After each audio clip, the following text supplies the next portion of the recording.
أعوذ بالله من الشيطان الرجيم. بسم الله الرحمن الرحيم.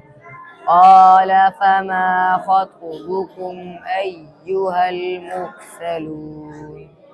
قالوا إنا أرسلنا إلى قوم مجرمين لنرسل عليهم حجارة من طين مسومة عند ربك للمسرفين.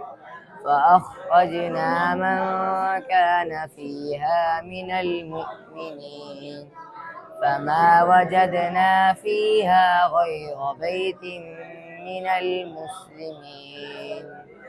صدق الله العظيم.